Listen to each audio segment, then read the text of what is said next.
చిత్తశుద్ధి లేదని మరొకసారి ఇది నిరూపితమైంది. రిజర్వేషన్ల యొక్క అంశము న్యాయ సమీక్షకు వెళ్తుందని తెలిసినా కనీసమైనటువంటి జాగ్రత్తలు తీసుకోకుండా ఉదాసీనంగా వివరించి దానికి పూర్తి బాధ్యత కాంగ్రెస్ ప్రభుత్వము రేవంత్ రెడ్డి గారి యొక్క వైఫల్యం మాత్రమే. వాస్తవానికి కాంగ్రెస్ పార్టీ కానీ ముఖ్యమంత్రి రేవంత్ రెడ్డి కానీ బీసీలకు రిజర్వేషన్లు పెంచాలనేటువంటి ఆలోచన కించిత్తు లేకపోయినప్పటికీ కేవలం బీహార్లో జరుగుతున్నటువంటి ఎన్నికలను దృష్టిలో పెట్టుకొని రాజకీయపరమైనటువంటి లబ్ధి పొందాలనేటువంటి ఆలోచనతో రాహుల్ గాంధీ యొక్క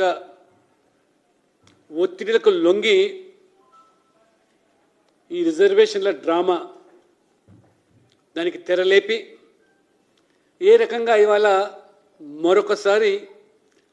బీసీలను వంచి మోసం చేసిందో ఇది కాంగ్రెస్ యొక్క నైజం. బీహార్లో బీసీలంతా కూడా అటు మోదీ నితీష్ వైపు మొగ్గు చూపుతున్నారని అన్ని వర్గాల ప్రజలు కూడా మద్దతుతో బీహార్లో ఎన్డీఏ గెలిచే అవకాశాలు చాలా స్పష్టంగా సర్వేలు నిరూపిస్తంతో ఏదో ఒక రీతిలో బీజేపీ ఎన్డీఏ ఓట్లకు గండి కొట్టాలని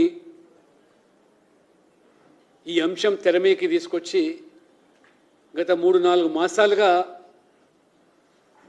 వారు పన్నినటువంటి పన్నాగం. ఇవాళ మేము బీసీలకు రిజర్వేషన్లు పెంచుదామనే ప్రయత్నం చేశాం. కోర్టులు సహకరించలేదనో కోర్టు తీర్పు వల్లనో అది సాధ్యం కాలేదు అని ఆ బీసీల యొక్క ఓట్లు దండుకోవడానికి బీహార్లో ప్రజలను ఆ వర్గాలను రెచ్చగొట్టడానికి చేసినటువంటి ప్రయత్నమే తప్పితే ఇతరత్ర కాదు. రాజ్యాంగబద్ధంగా చేయాల్సినటువంటి ఈ రిజర్వేషన్ల ప్రక్రియ కాంగ్రెస్ పూర్తిగా దాన్ని అపహాస్యం చేసి జీవోలతోని ఆర్డినెన్స్తోని బిల్లులతోని కాలక్షేపం చేస్తూ పబ్బం గడుపుకొని కులాల వారీగా విద్వేషాలు సృష్టించేటువంటి కుట్రలకు కాంగ్రెస్ ఆజ్యం పోసింది. రిజర్వేషన్ల పెంపు అనే అంశం ఇది రాజ్యాంగపరమైనటువంటి లేదా శాస్త్రీయపరమైనటువంటి కుల గణన ద్వారానే సాధ్యమని ఇది సంక్లిష్టమని తెలిసినప్పటికీ కూడా న్యాయ సమీక్షకు ఇది వెళ్తుందని తెలిసి కేవలము మసిపూసి మారడికాయ చేసి ఆ రకంగా రేవంత్ రెడ్డి గారు ప్రభుత్వము యంత్రాంగము మంత్రులంతా కూడా ఒక నాటకీయ ఫక్కీలో హడావుడి చేశారు తప్పితే నేను సూటిగా అడుగుతున్నాను ఇవాళ రేవంత్ రెడ్డి గారికి కాంగ్రెస్ ప్రభుత్వానికి కాంగ్రెస్ పార్టీకి ఏమాత్రం చిత్తశుద్ధి ఉన్నట్టయితే న్యాయస్థానాల్లో లేదా వారి యొక్క సమీక్షకు కాకుండా మీ చేతుల్లో ఉన్నటువంటి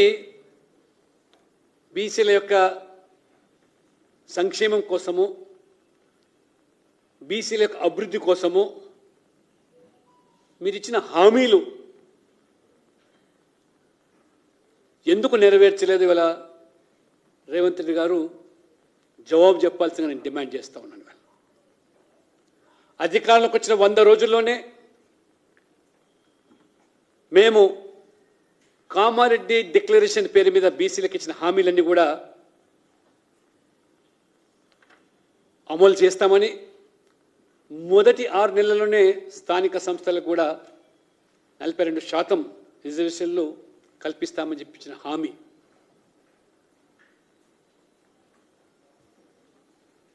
ఈ రకంగా మీరు ప్రభుత్వం ద్వారా డెడికేటెడ్ కమిషన్ అని, ఆర్డినెన్స్, జీవోల పేరు మీద మేము రాష్ట్ర వ్యాప్తంగా సర్వే నిర్వహించామని, కులాల వారీగా లెక్కలు తీసామని చెబుతున్న మీరు అసలు అవగాహన ఉండి ఈ ప్రభుత్వానికి న్యాయ నిపుణుల సహాయాలు తీసుకోకుండా ఏ రకంగా ఒంటెద్దు పోకడలతో రాష్ట్రాలు చేపట్టేటువంటి సర్వేలన్నీ కూడా అవన్నీ కూడా ఈ లెక్కలు న్యాయ సమీక్షలో నిలబడేది కాదని తెలిసి ఈ జ్యుడిషియల్ స్క్రూటినీలో ఈ ఎంఫరికల్ డేటా, ఈ సర్వే వివరాలు, గణాంకాలు ఇవన్నీ కూడా పరిగణలోకి రావని, కేవలం కేంద్ర ప్రభుత్వము హోంశాఖ ద్వారా జరిగేటువంటి గణననే ఇది న్యాయ సమీక్షలో నిలబడుతుందని,